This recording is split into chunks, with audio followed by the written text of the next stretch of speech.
Okay, well, getting started. Welcome. Wait. Let me cut this down in my ear because we got a good Saturday coming in. And I don't want to hear myself in my own ear.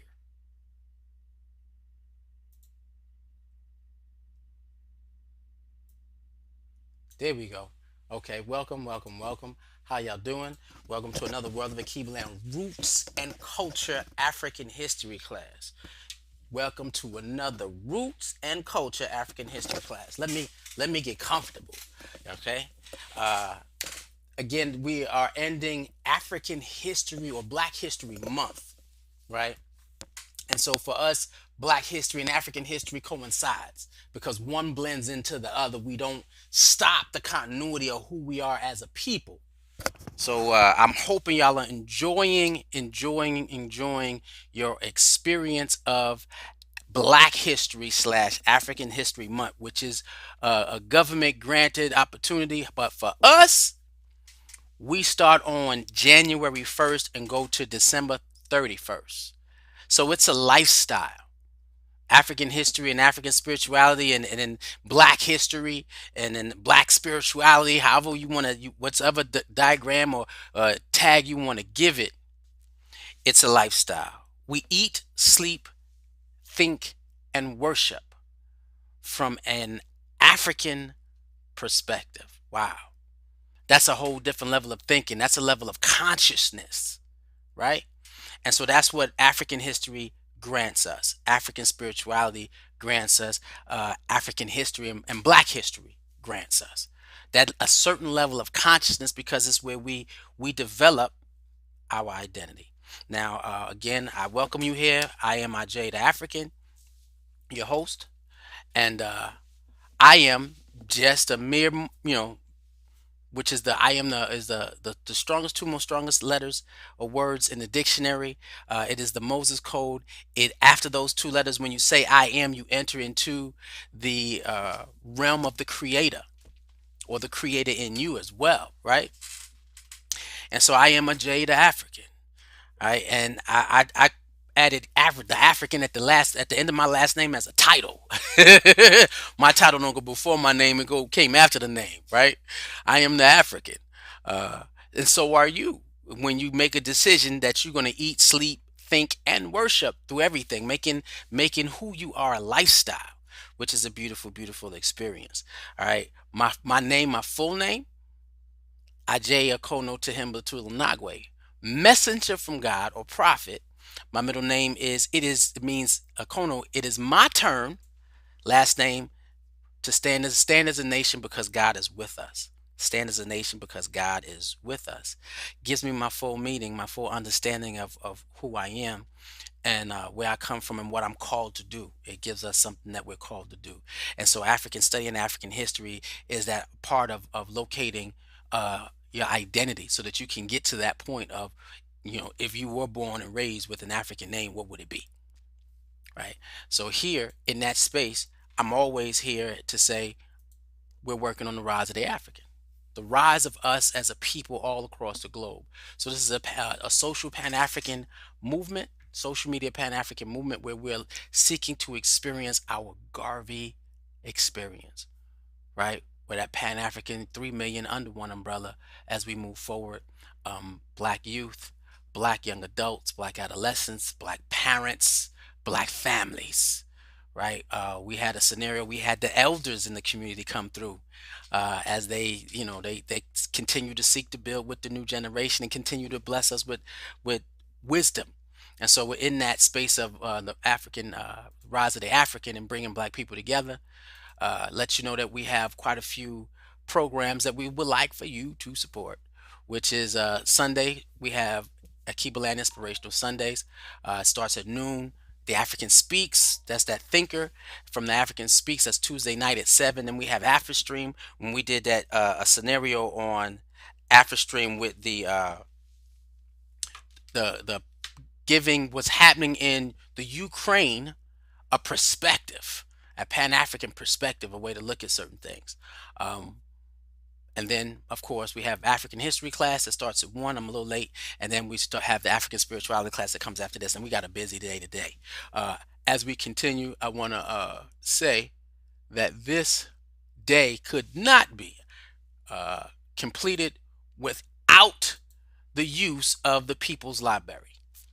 This lesson could not be put together without the People's Library. Of course, I'm going to show some other sources that I use, but the People's Library is a 6 terabyte of data of African history, period. All angles. The only thing it doesn't have is African spirituality because that has not yet been, uh, has no video documents or, I'm pulling together some information in reference to some spirituality references. So we'll have that.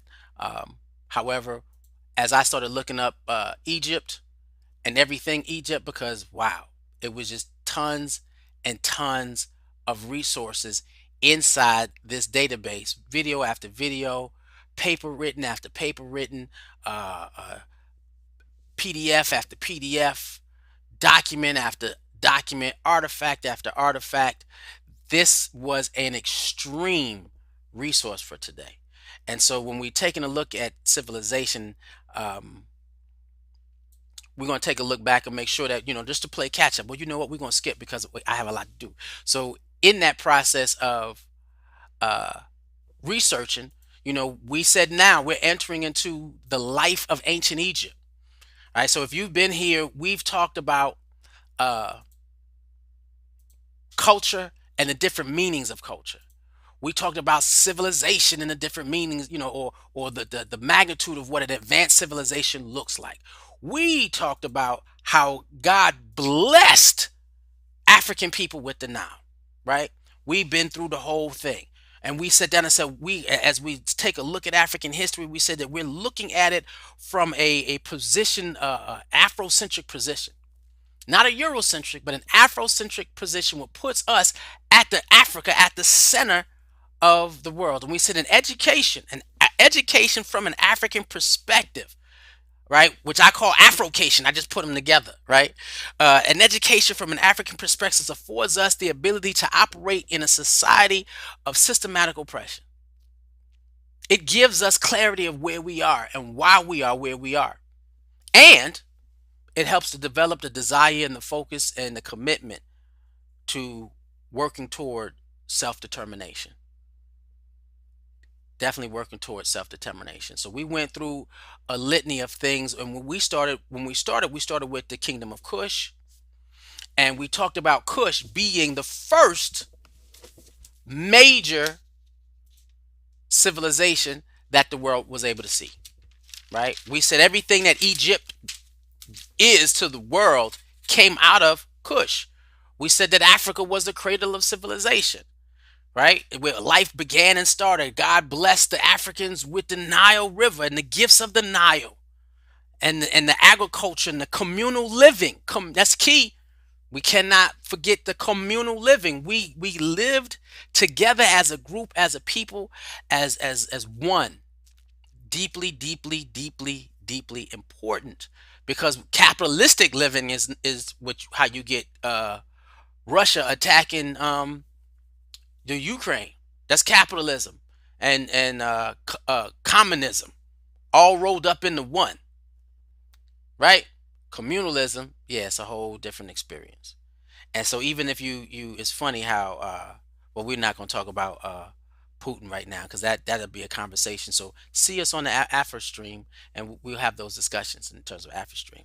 And so we dealt with the how Egypt was a migrated location of Kush, and see how big Kush is versus Egypt. And we said, well, today we'll learn that Egypt wasn't called Egypt. That's a Greek name that the Greeks gave it. It's actually called Kemet.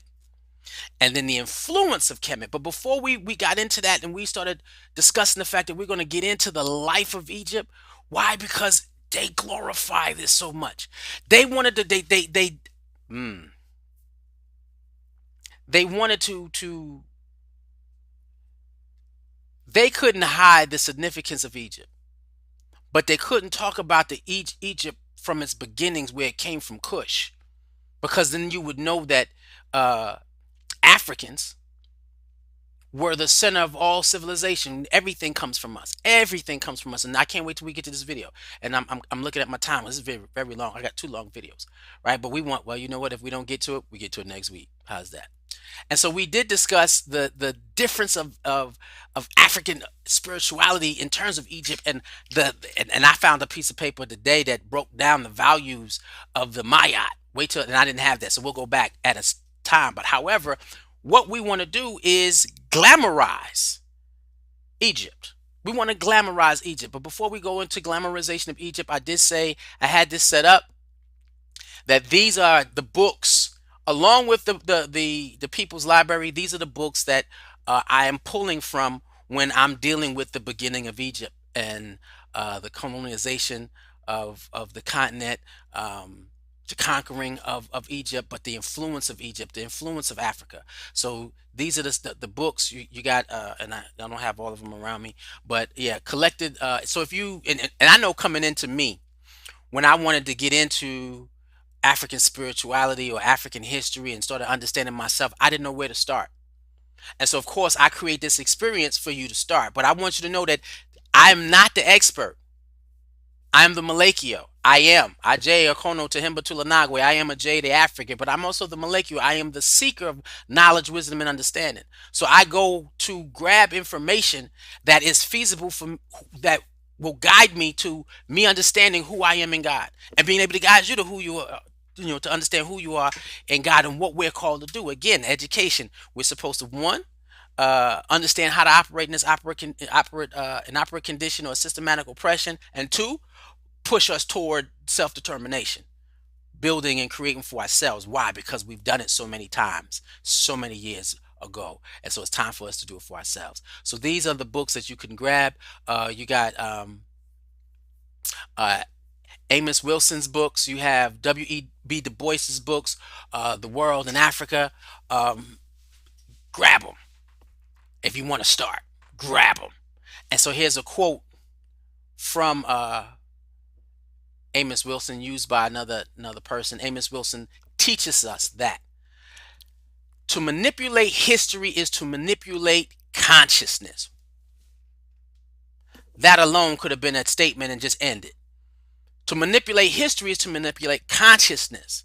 So when we're talking about a certain level of consciousness, I have an individual friend, and he tries to act like yo, dude, your consciousness is manipulated because your history still stems from the history that someone else gave you.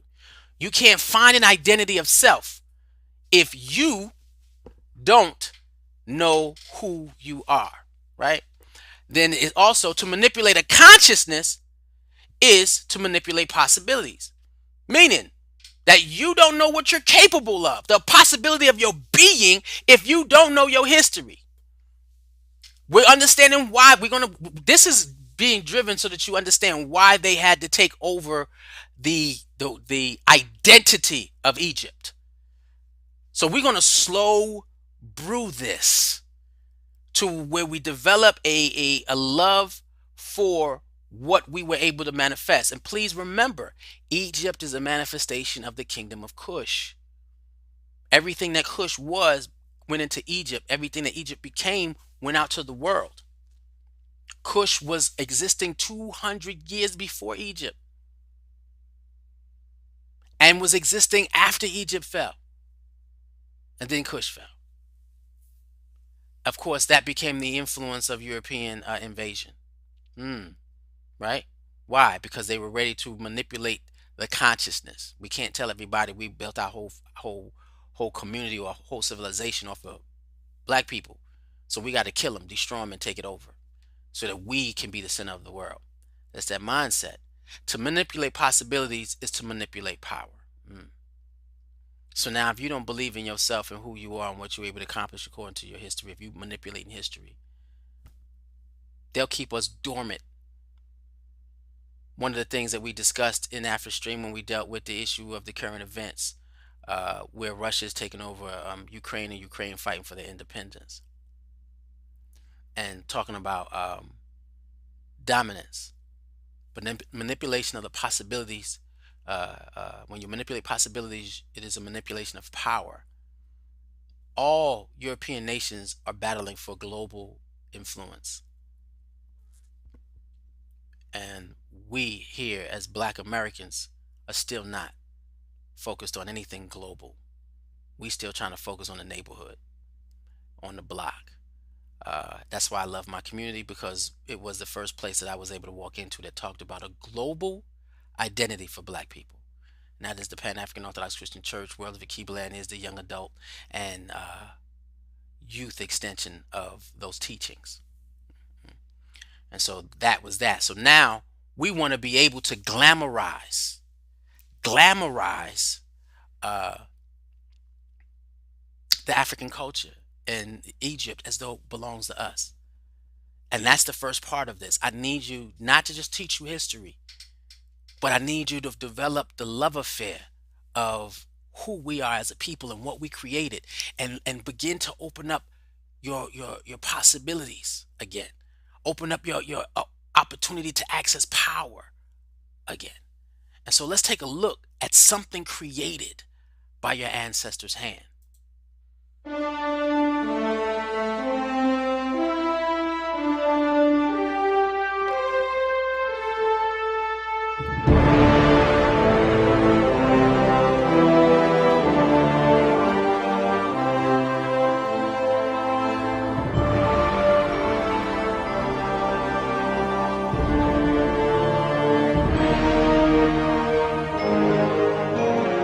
Now, wait. I know, cause I love doing this, but yeah, we gonna have to. It's gonna be a two-part, cause I ain't cause this is a lot. Do you see the level of agriculture? Not the agriculture, but the level of architecture. Do you see the beauty, the city, the kingdom? And it's not light skins. It's all Africans. This was before Europeans. This was before they had civilizations. And this is literally the second major civilization in African culture, because the first one was Kush. But because the world glamorizes, they had to decolor Egypt and make it white and separate it from Africa. Because if you we discussed that, because if you go further down the Nile, you'll realize the Nile River connects to 8 different countries. 8 different countries in one continent.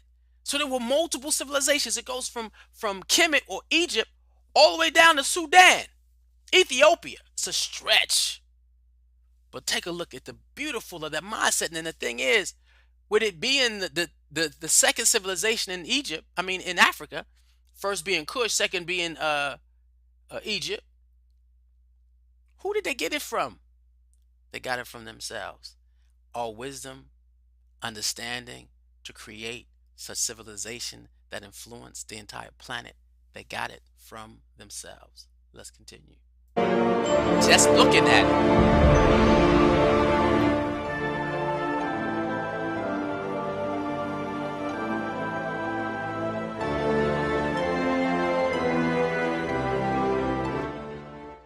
Just looking at it. The beauty of what God gave African people. The location in which they gave African people. The pyramids, the science in which God gave African people. This is your culture. This is what you developed, and everything out of this particular society and this social system is evident in everybody's society. There is not a culture or society that does not siphon off of the African nation of Egypt or Kemet. Oh, this is part 2. I didn't even see this. The video continues. I was about to turn it off. This is inside the agriculture, the hieroglyphics, the art. Wait. I gotta stop this. Wait. They walked around, literally walked around, and saw their history in their eyes. I don't have to stop it. When they're looking at this, they're reading their stories of who they are on the wall. They're looking at sacred scripture of how they manifested in terms of what they call their religion. Everything was around them and everything adorned them, and they knew that everything was of God. Every action you see is about God and their relationship to God and their relationship to the earth, their relationship to people, their relationship to animals, their relationship to agriculture. How beautiful were we? Again, we have to begin to glorify seeking our history, because we can study history and just read, but they glorified them in it because it was so beautiful. We should be able to glorify ourselves in it, and because it's so beautiful. This is always the way it should be. And so just the awe of who we are as a people. The awe of who we are as a people. Let us not allow them to steal our power away. Let us not allow them to steal our possibilities away.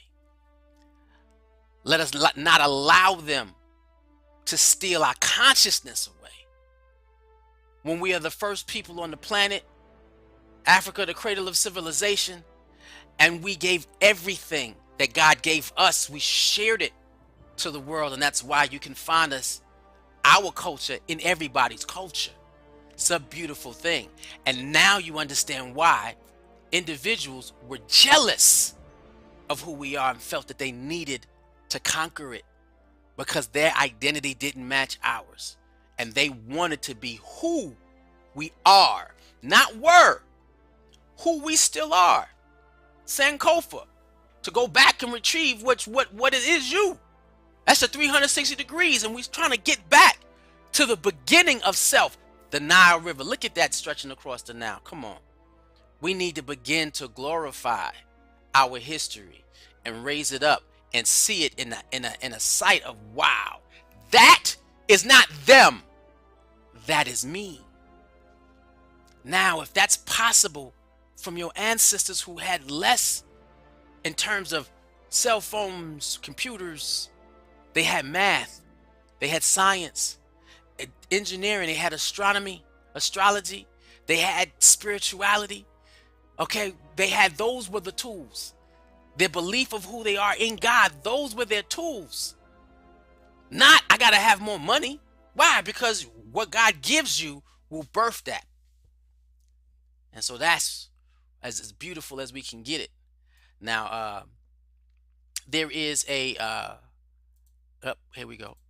What I want you to understand and want you to get, that if you see it, Africa, and that's the Egyptian place, but we know Egypt, or Kemet is what we call it. Egyptians called it, Greeks called it Egypt. Africans called it Kemet. Kemet, being the first civilization, all wisdom and all understanding, was an influence to Greece.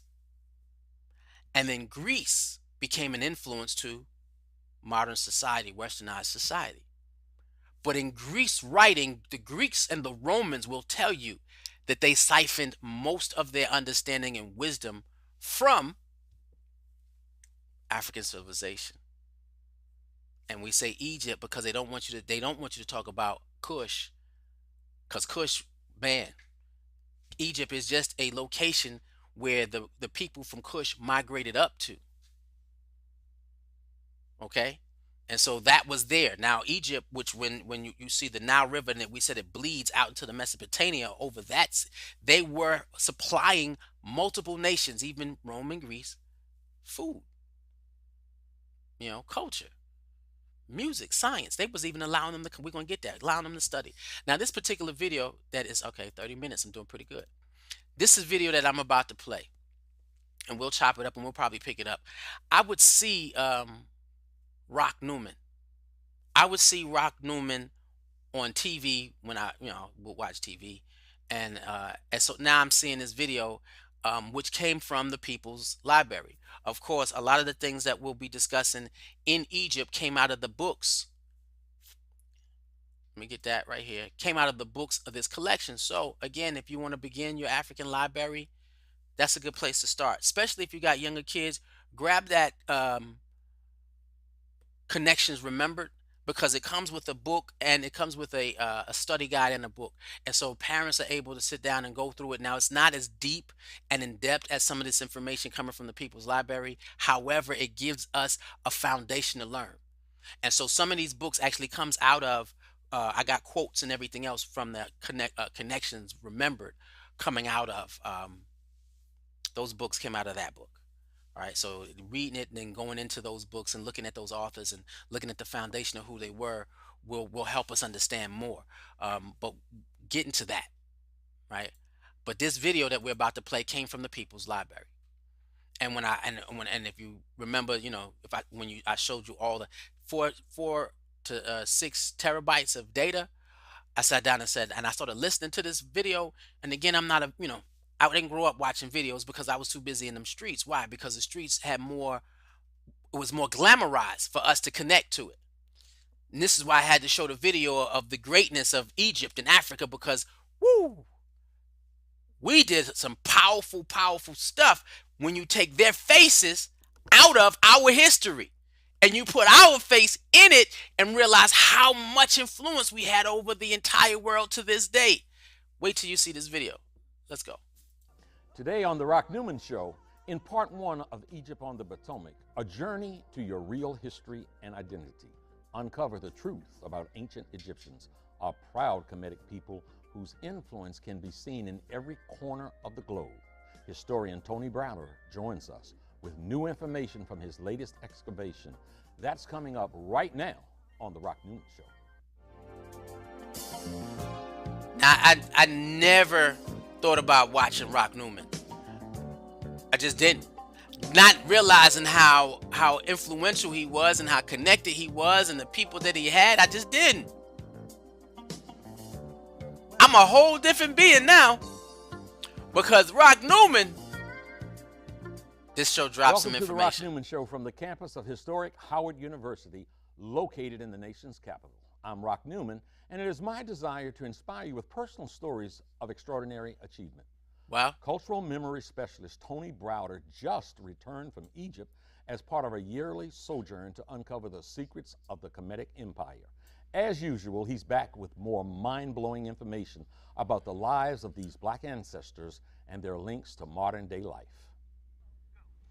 Welcome, Tony. Thank you so much for coming back here. I'm pleased to be back here, Rob. I didn't know if you would have the strength or energy to get here. I know you just returned from Egypt, where you've been for a month doing some very exciting things.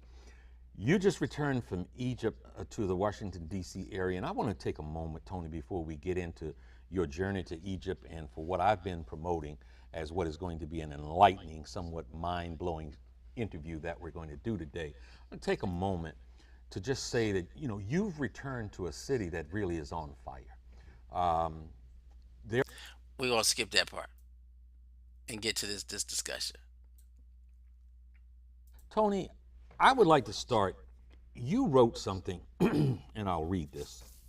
It said, the journey from obfuscation, confusion, to understanding begins with contextualizing the operative and the speculative aspects of architectonics. Yes, sir. What does that mean? Well, essentially, when something has been hidden in plain sight, obscured, people wonder in darkness. And as you mentioned at the top of the show, you talked about the murders here in D.C., Baltimore, New York, Philadelphia, all across this country, black on black crime. One of the reasons why we abuse ourselves to very high numbers is that we've been socialized to hate ourselves. And we hate ourselves because we don't know ourselves. We have bought into a false historical and cultural narrative. Now, understand what he's saying when we show the things that controlling history alters consciousness. Controlling a consciousness alters your possibility. Manipulating your possibilities alters the power that you can feel you can produce as a people. A psychological hate is something that began so long ago and what we're fighting against. And then the importance of understanding this. So then when you start connecting, when we get into connecting who we are as a black people and what we've accomplished, then the issue is again, so education, understand it, because I'm going to validate, as he validates his points, I validate my points, that history or education coming out of the book of Remembered Connections, and education is an education that's twofold. That one, it's to help us understand where we are in an oppressive society, how to operate in it. Two, we need to start building for ourselves for real, because that any acceptance in the social dynamics of where we are, not connecting our history, is making us a deficient people and where we lash out not to the system, but to ourselves. Of course, that needs to stop. So the antidote to that confusion, that pain, that suffering is to truly know yourself. And so that poem that opened this program today is all about connecting yourself to Africa and seeing Africa not as a nation of savages, a continent of savages, but as the foundation of culture and civilization. Now, it's not just the foundation of cultural civilization, it's a foundation of cultural civilization for the entire globe. It's not just a cultural civilization for the sake of cultural civilization, saying it was just another place. No, it birthed culture and civilization for humanity. Let's go, man. What African influence and the Egyptian influence, powerful. Let's go. So this idea of architectonics can be looked at in two ways. Operative architectonics is the science of architecture, the creation of buildings, and understanding how a building and the space around buildings influence people who see the building, influence people who work within the building, and who operate around the building. One of the best examples of that here in DC, Rock, is the Washington Monument. Now, before we get into the Washington Monument, we want to talk about the architectonics in terms of the video that I played earlier. Looking at what you were able to create as a people when you saw you heard the music, dun, dun, dun, dun, you see the images. What did you feel? If you could imagine, or if you did imagine that you were a part of this experience. Your people built this. This is a part of who you are. That feeling of ownership, the feeling that we came from the wisdom that created the pyramids, that he created water irrigation. If you've seen it, how they had the water irrigation on that land, and I might put some arrows up there. Agricultural geniuses. This is the science and wisdom of a people that is us. And if you saw the hieroglyphics and the stories, they knew that we have to post the images of ourselves as we see ourselves in God in the walls around us, because we are beginning to educate ourselves to our own level of consciousness. We don't want anything around you to detour you from your understanding of who you are in God. Woo! So the architecture around you will have its symbols. That's why we talk about these symbols on the dollar bill. We talk about it. Wait till we get to this Washington Monument, and we're gonna see the influence. Because in ancient Egypt, which is what I said we're gonna slowly brew this. We're gonna be doing this. I could do this for a couple of months and get from old Egypt to Middle Egypt to the last dynasty. But by the time we get out of Egypt and we get into the other empires of Africa, we're gonna know Egypt. We're going to know Egypt, and we're going to know ourselves in that experience, right? Just the same way I took my time and I know myself in Kush. I just know. Now, let's continue. Hear about our influence. The tallest structure in DC. It's an icon. Everybody in the world can identify this nation based on that singular object. Now, most people have been conditioned and socialized to believe that the Washington Monument is a tribute to George Washington, first president of the United States. Now, okay, there's an Ndinka symbol, all right? And I don't know which Ndinka symbol it is. And when I saw this first video, which is, this part of the video, and I'm looking and I meant to grab it, but I didn't. Next week I will find out, or if I can come out the project, the program, and do some search and pull it in. There's an Ndinka symbol that has that same. You see the circle and how they cross over like that? That's an African Ndinka symbol. What it means, I don't know yet, but I'm going to go find it in a few minutes, right? But they were talking about the Washington Monument, and I kept looking at this video, like just staring at it, like I've seen that sign before, and it didn't click. But I realized it's an Ndinka symbol. Let me find it. Keep watching. Founding father of the United States.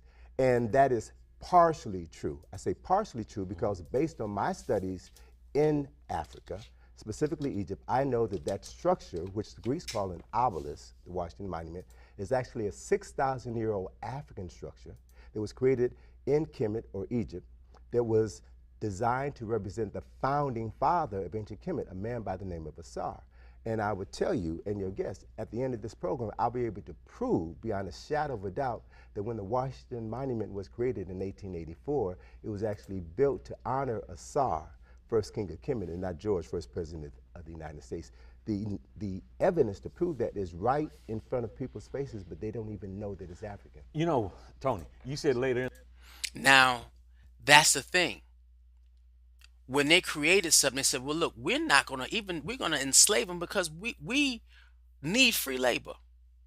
We need free everything because we are a nation building from nothing. And so we want to catch up to all these, to England. So in order for us to come up, let us take over and change this. But we need to use what they use to become a great nation.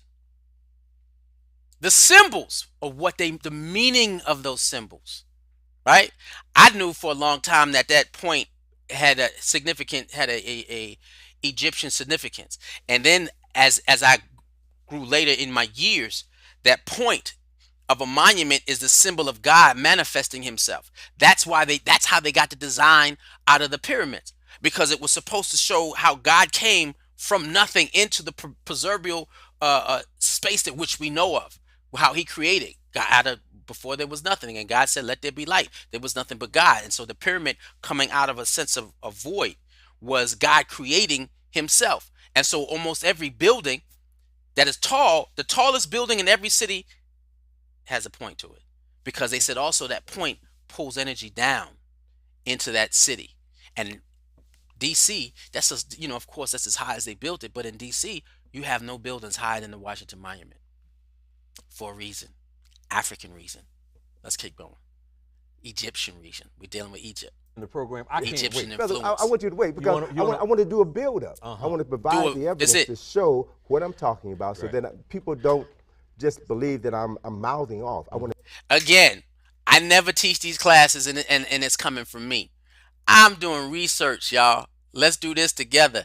African history has become exciting when you start going down the road of understanding. I'm learning about the power of me, and each week I get stronger and stronger. Hopefully you are too. Yes, this is why we don't study black history only in February. No, January to December. Let's go. To show the evidence, to show the conclusion that I've reached, and I want others to reach that same conclusion based on slowly unraveling this thread of knowledge. Okay, and the premise is that in 1884, Right.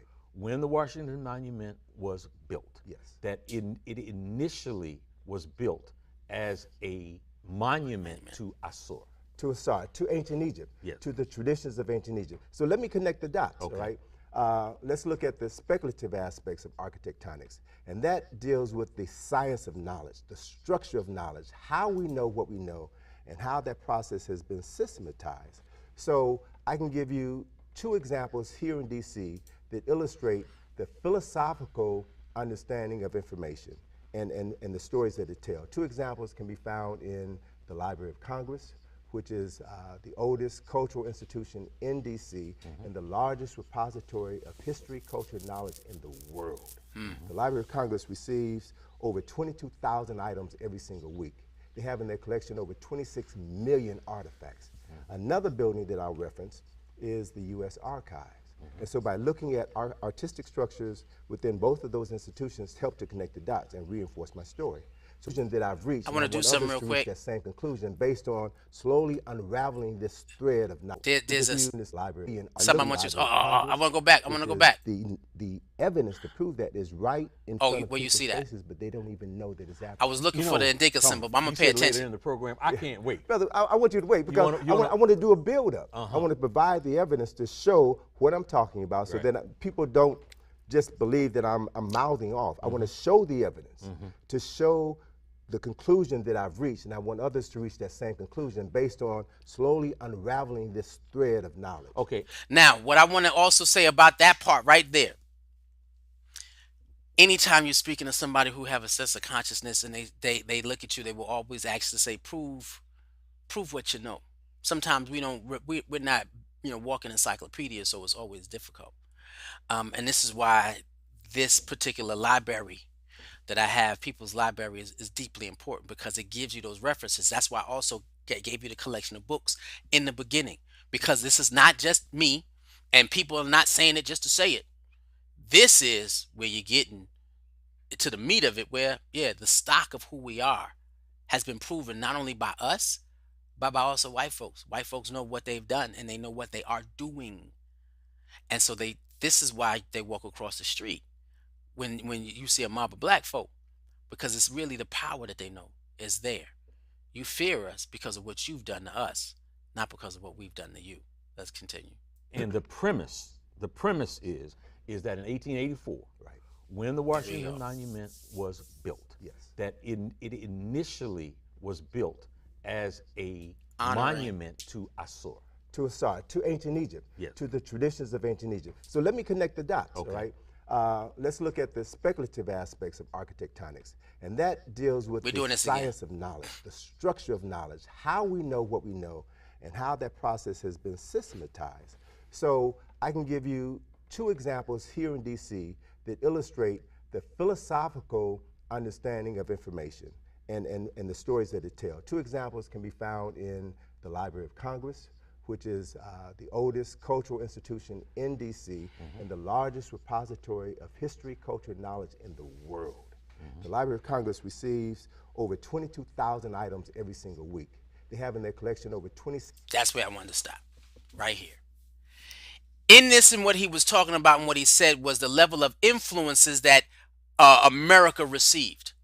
And to look at this and to see, now of course they had the light in the skin so that they figured, but it's still, they give it a little tint so they don't look completely crazy. Because if the true color of Egyptians was shown, they were nice and chocolate. Nice and chocolate. But they had to lighten it up so that uh, they don't influence us to understand what they have done to us. Two, they lighten it up because they want to see themselves in that level of greatness. We said man is anthropomorphic or anthropocentric, meaning that he has to be the center of his own universe. And so how can you be a people, wow, where you have a history where you're not the center of the universe? We can't be a people if the center of our universe does not show the images of us. We become a depiction of or manifestation of another race. So even white folks knew that we can't put black folks up because they are the, what is it, the offspring. We are the parent race. They're the offspring. They're the lesser generation of mankind. And so they want to see themselves at the center as they take over you and don't want you to know it. Why? Because they know that if you walk into your right consciousness, you would understand your possibilities. And if you understand your possibilities, you understand your power. Egypt, man. We gonna glamorize Egypt today and through this whole journey. Let's go. 6 million artifacts. Another building that I'll reference is the U.S. Archives. And so by looking at artistic structures within both of those institutions help to connect the dots and reinforce my story. So if we look at the Library of Congress, which was completed in 1897, there's a painting in the collar of the dome of the Library of Congress, which rests over the main reading room. That painting was done by an artist by the name of Blanchfield. And what it depicts are the 11 epochs or great civilizations that gave birth to and influenced the United States of America. And that first great era was ancient Egypt, which gave the world written records over 6,000 years ago. Ancient Egypt, the first foundation in which applied knowledge is being used. United States they said is a method of applied knowledge, which is we have to build this off of the premise of ancient Egypt. And so we're going to and so during slavery, when they're writing the Constitution and doing these things, and after they broke away from Great Britain, one of the things that you don't see when you see all these white folks sitting in a room, you don't ever see them or hear about them saying we need to steal and take some of this information if we're going to be a great society. And these were individuals who were based off of the best thinkers of society that society had. And we can go as far as history can have. We don't ever hear or see or them adding these symbols in as a means of giving honor to Africa. Why? Because then that would trigger the slaves at that time. Why do I see my face in your history and you're following me? That means I'm not supposed to be a footstool. And so in that scenario, some white folks knew the truth. And sooner or later, the truth is going to come out. And you got to do it. Ain't that sad? But they did it. What are we going to do now with our applied knowledge? Let's go. Then comes Judea, then Greece, then Rome in the Middle Ages, France, Spain, Italy, England, and then the United States. The United States represents 11. applied knowledge. So what they're acknowledging, what they acknowledged in 1897 in the Blasphemy mural, that the United States is the repository of all of the great cultures and civilizations that preceded it, beginning with Egypt over 6,000 years ago. Now, if we go to the U.S. Archives, the southern entrance to U.S. Archives on Pennsylvania Avenue, there are two statues. The statue on the left is of a woman, and beneath the woman's statue is a statement, what is past is prologue.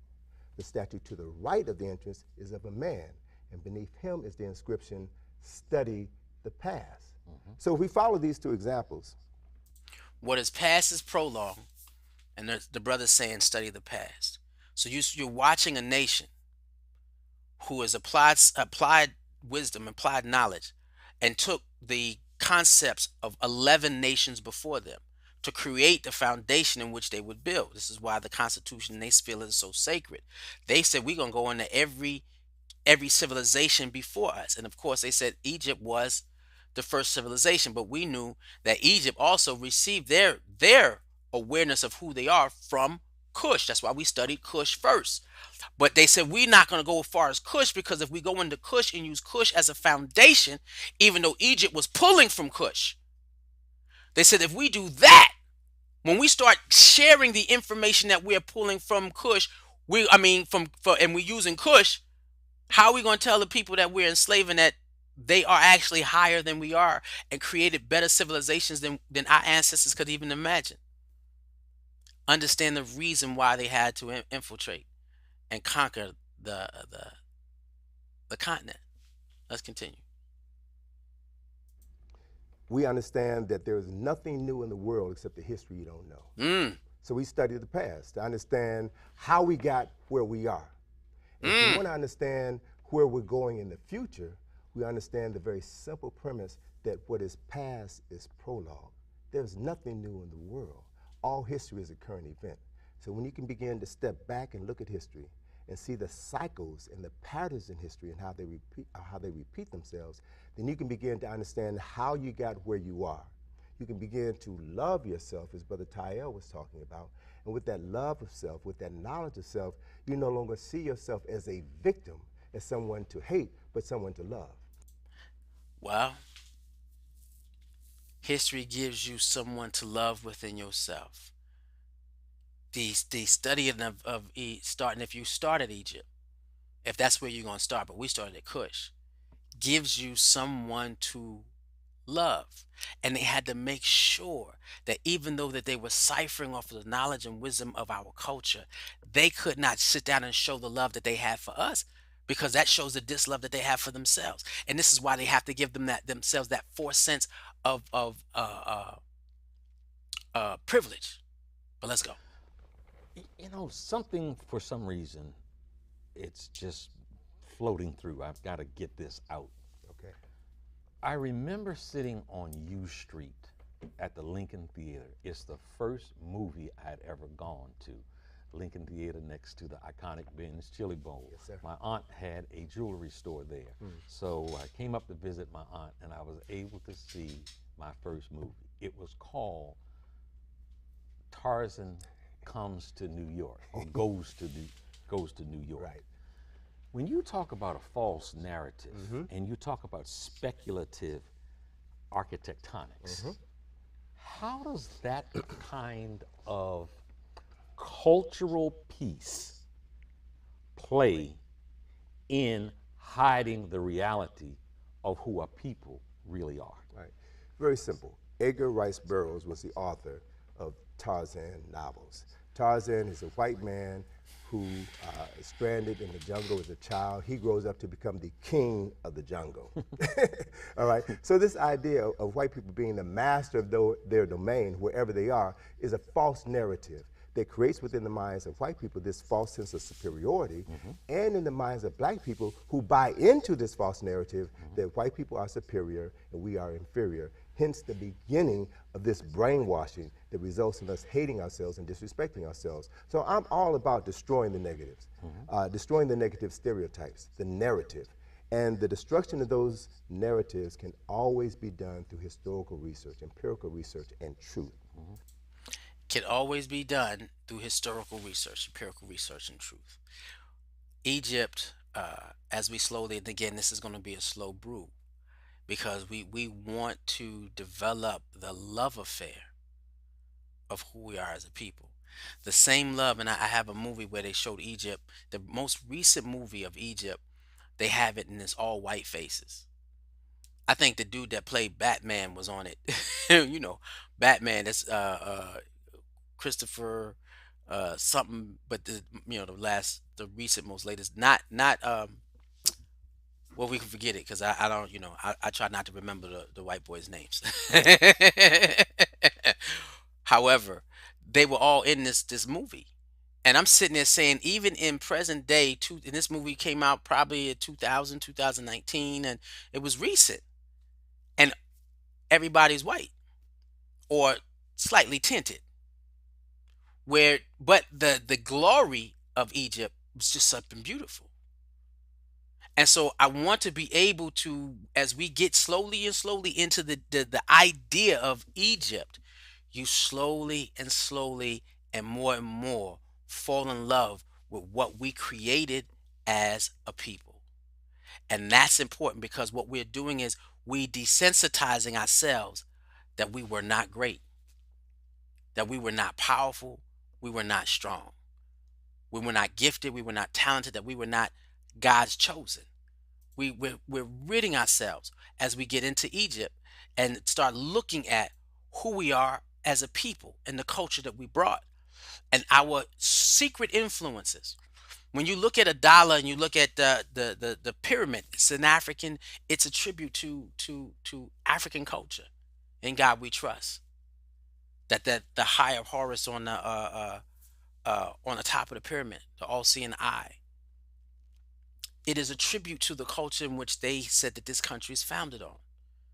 And so now, if you sit down and you found a country on the principles of our culture, how is it that we as a people allow ourselves to be mistreated? And so I'm not trying to get you to fight against the system when you study the history. Studying history is a love affair with you. And I mean, I'm glowing a little bit extra today. Again, I'm not the molecular, I'm not the expert. I'm the molecular. I'm the seeker of knowledge, wisdom, and understanding. And this was just open. This was just blessing me. And I said, I believe that we can begin with this, and hopefully, it blesses you too. So, And to the 60-year-old silver-haired beautiful white lady that is sitting out there that just loves everybody, yes. she might say you're practicing black supremacy. No, no, no. What I'm dealing with is putting history in a timeline. If we go back to the Blasio mural that begins with the written record began in Africa. Humanity began in Africa. The oldest documented culture and civilization began in Africa. So I'm going to the beginning. It has nothing to do with superiority and inferiority.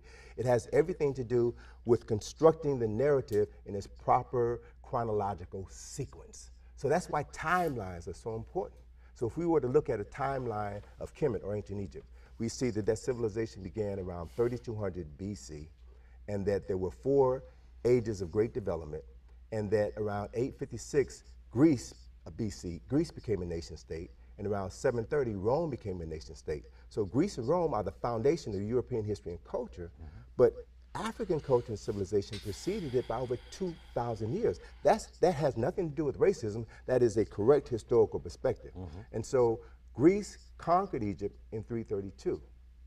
And Greeks ruled Egypt for approximately Greece conquered Egypt in 332. right, BC. BC. At the time, the name was Kemet. They Exactly. conquered Kemet and named it Egypt. Named it Egypt. Right. And that's very important because Egypt is a Greek word.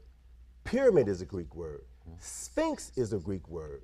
So many of the terms that we use to describe African people, places, and things are European terms. And we all know when you call somebody out of their name, it's the ultimate disrespect. So part of the process of restoring our historical and cultural memory is to go back and reclaim the original names and then understand when they were changed and the effect, the psychological effect of changing the name of a person on that person and a people. Greece ruled Egypt for about 300 years before they were conquered by the Romans in about 32 BC. Okay, and let me, before you go forth there. So Greece conquered Egypt. Yep. Talk to us, talk to our audience here about the mechanisms, the efforts, and the success of the Greeks. We're not gonna go there, right? Well, we're gonna stop because we run out of time, and we might start earlier next week. But what we want to do and what we want to get into is understanding why they had to change Greek history. I mean, Kemet history. Why they had to change the name, to from Kemet to Egypt. Why they have to change the faces. Why they have to change everything. Because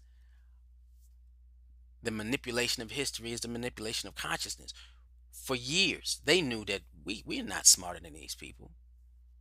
And in order for us to be able to justify our viciousness, yeah, we're going to have to destroy everything about history and write it within ourselves. But you'll see later that a lot of even the spiritual aspect of Greece and Rome was siphoned out of Egypt, which was also taken from Kush. They shared the same concept of the Mayat, and I have the principles of Mayat written here, and so we're gonna get into those also. But we're gonna slow brew this. We're gonna develop the love affair of being who we are because we're taking back our consciousness. We're taking back our sense of unlimited possibilities. We're taking back knowing that we are completely full of power. So as we slowly get into it, if you want to get into it with me, grab the books as we slow brew ourselves into understanding Egypt. With that, this is an intro to Egypt or intro to Kemet. Let me change my language right now. This is an intro to Kemet and understanding why they had to hide Kemet from us.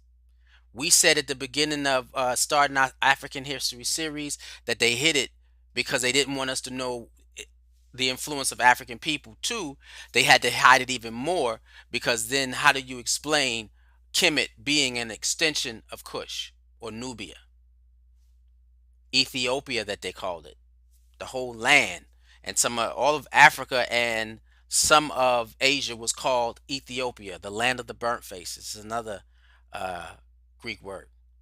Hmm. Right. So let's get into it. We're gonna enjoy this, love this, and build our relationship and love affair. Say, I am building a love affair of learning who I am through history. One love. With that, hopefully, I get to see you at African Spirituality class where we go in depth of the spirituality of a people who created such a wonderful history for ourselves. Let's go. All right, let's go restart it.